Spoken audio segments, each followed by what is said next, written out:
it's time now for Voices of the Region when we hear from an area journalist about stories making news. Joining us this week is Chelsey Perkins, the news director at KAXE KBXE Northern Community Radio.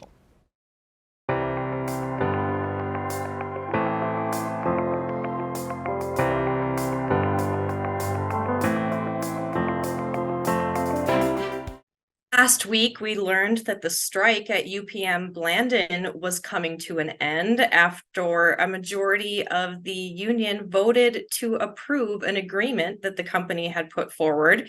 They did bring in a federal mediator into the process, and that appeared to speed things along.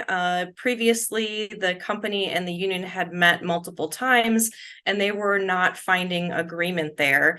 The strike did last almost a month, but now the workers are waiting for the call to go back to the mill as they develop their back to work procedures. So the company noted that the contract provides employees with industry competitive pay and benefits, and that the 3-year agreement also includes year-over-year wage increases and increases to the shift differential. It also provides benefit enhancements in areas including paid time off and health savings account contributions. I did have a chance to catch up with the union president, Jeff Ovison, and he said the strike being over is a good thing for everyone, although he did note that the agreement narrowly passed among membership, and they didn't get everything they wanted. However, they were able to achieve some of their goals.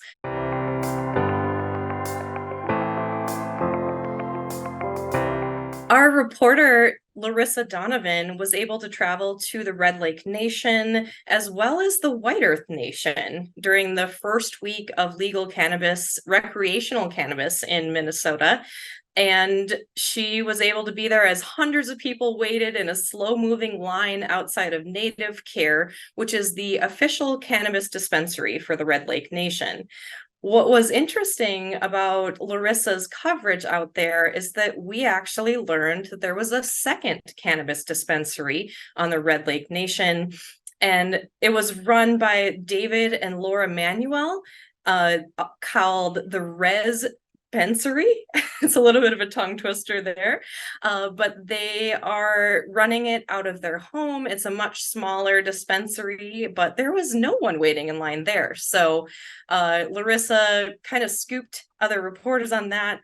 The other thing that we learned just a couple days later was that the White Earth Nation was also going to be opening a recreational marijuana dispensary, and they did. And that opened on Thursday, August 3rd.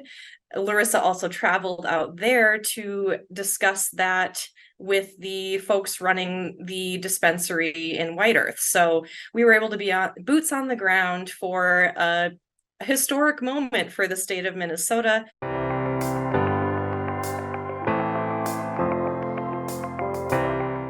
So Tuesday night in the city of Emily, there was a meeting that took place where a couple hundred people showed up to voice their opinions, ask questions about a potential manganese mining operation near the city.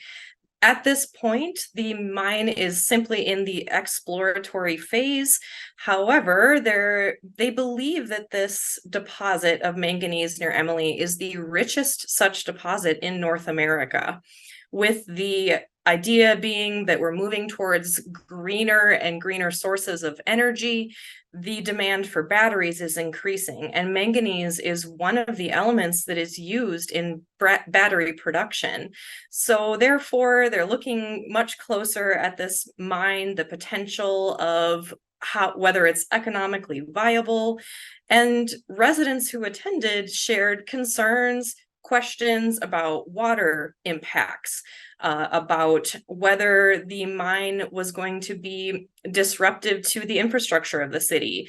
It's a very small city, and there's not much for transportation infrastructure. There's a 2-lane road that goes through. So definitely a lot of questions for the mining officials who were present about what this may look like. Now, the mining officials themselves repeatedly emphasized the fact that it's in the very early stages, and they don't yet know if they will move forward with developing a mine here. they are still trying to gather as much information as possible to determine whether that is something that is viable. So very early on, however, they are seeking mineral rights from the Minnesota Department of Natural Resources, and there's expected to be some decisions on that later this fall.